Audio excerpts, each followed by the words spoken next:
Welcome back to Bannock Outdoor Television. Today we're working on a new project. We're looking for a new hunting area so that we can take our horses in. It's not that our old area that we've hunted for 25 years isn't a bad area. It's just that the elk have been pushed so far back into the high country that it's really hard to get horses in and get them out if you kill one. So. And it's not because of the hunting pressure, because everywhere we hunt in either the wilderness or the primitive area. So it's not that. So it has to be either the wolves or the bears that are pushing them back in. So we're going to show you what we go through when we start looking for a new area. There's several things we have to look at. One is there water there?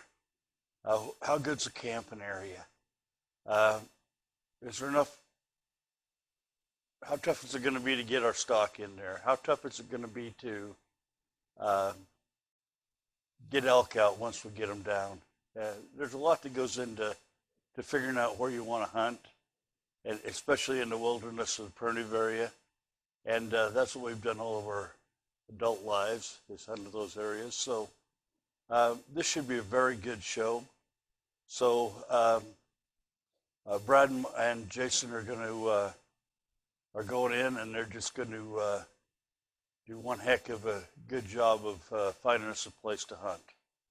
So it won't be this year, it'll be next year, but if you don't start scouting a little bit in advance, then you'll never find a place. So stand by, it's going to be a great show. Now would be a good time to subscribe to Bannock Outdoor Television. Push that subscribe button, like it, and share it with a friend.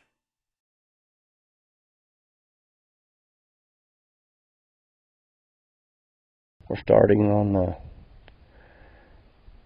a early morning ride today. We're going to ride some new country again. We just took two horses today, not any pack horses. We're just going to go up and spend some time, ride some country, and maybe get lucky, bump into some elk, get some elevation, look around, see what's going on, stuff like that. Might get wet, and we're going to take our shanks and chaps and our rain gear to keep us dry. So I'm going to go through the process of saddling up a horse. We're going to watch Brad saddle his horse and give us some proper care of what to do and things to think about when you're saddling your horse.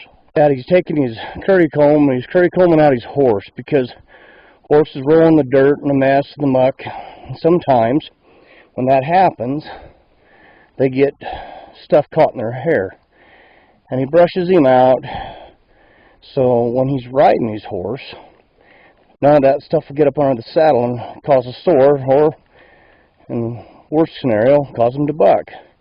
But also, you're building a relationship with your horse to let him, he knows now, okay, hey, I'm getting brushed out, it's time to go to work. He's thinking, well, I don't know what a horse is thinking, but it also gives you time to kind of feel what your horse is and kind of how the day is going to go, as far as if it's going to be a good ride or if it's going to be a rodeo. It's a good thing to kind of pay attention and make sure you brush them out good and get the dirt and stuff out of their hair. The next thing to do is, Dad, show them how to check underneath the pad for burrs or anything like that, cockle burrs or anything.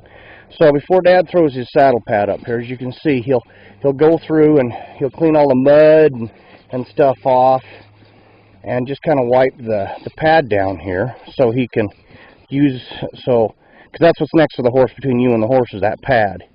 And we like to run these neoprene pads because they help the horse sweat a little bit and kind of keep them warm, and it seems to pad the horse really well. As you see, Brad, he's going to pick up his saddle on the left-hand side of the saddle, so when he throws it up on his horse, he has all of his stirrups and breast collar and everything goes off on one side, and he flips it over and doesn't have to pull it out from underneath the saddle when he gets it on the horse.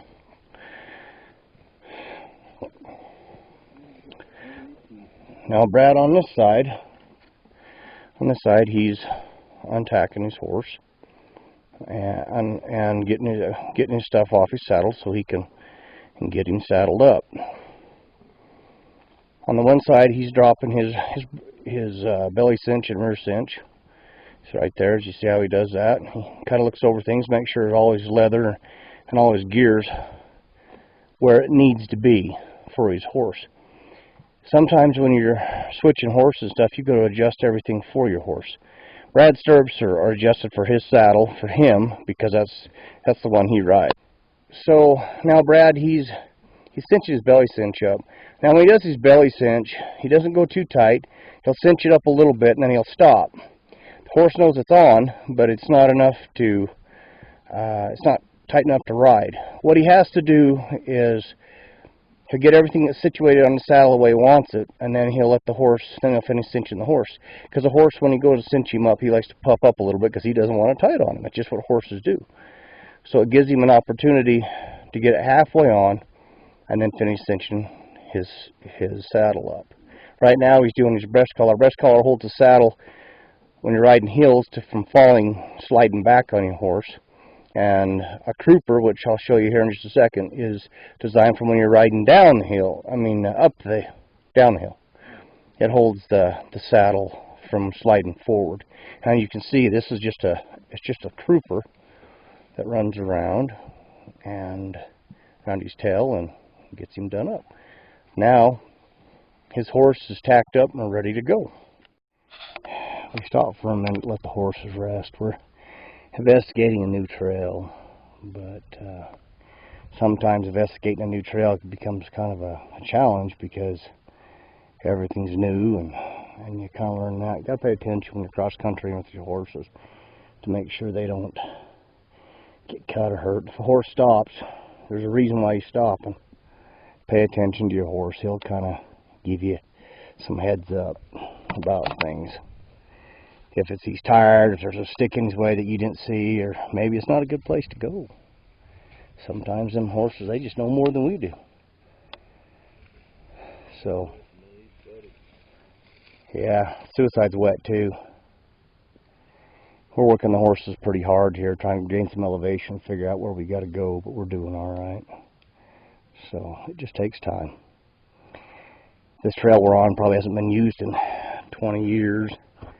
And it's pretty overgrown and pretty tough to stay on, so we're just traversing it and trying to work it out so the horses don't work at least the amount of do. But in a way, it's good because if there's not been a lot of hunting on it, it means that those hasn't been used. It means hunting here should be pretty fair. So as you can see, it's really pretty. We're up here on this mountain here, and we're overlooking a lot of this ground. We're figuring out some better trails to go. Bushwhacking's pretty hard on the horses and hard on me, so I'm trying to find a better trail. There's one here on the bottom, but I don't want to go down to the bottom where it's really nasty, so letting the horses rest and just kind of enjoying the morning. No big hurry. At times like this, you stop and look over your horse, make sure they're not bleeding or scratched. And also pay attention to the horse ahead of you.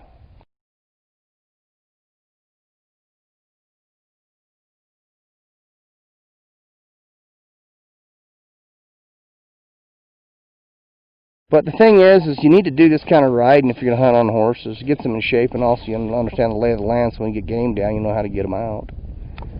So, just something to think about when you're out riding your pony in the hills.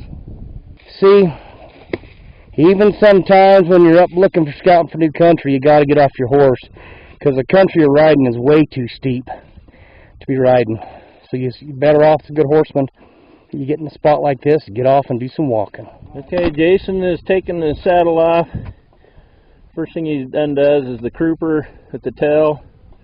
Keeps the saddle from riding forward when you're coming downhill, going up over the horse's neck. Next he's doing the breast collar. He's going to take it off, swing it around on the other side so he can hook it up and make it easier next time to put it on. There's a certain way to take your tack off and hook on your saddle so that the next time it's really easy to put your saddles on without tripping over any of your straps, the cinches, or anything on your saddle. He's just buckling that to a saddle horn from his breast collar so it don't fall off when he throws it in the trailer. As does the back cinch and front cinch.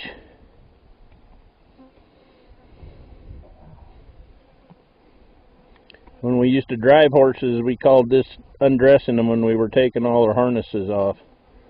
Dressed them and undressed them. I don't think you call that on a saddle horse, but just tacking them up and untacking them.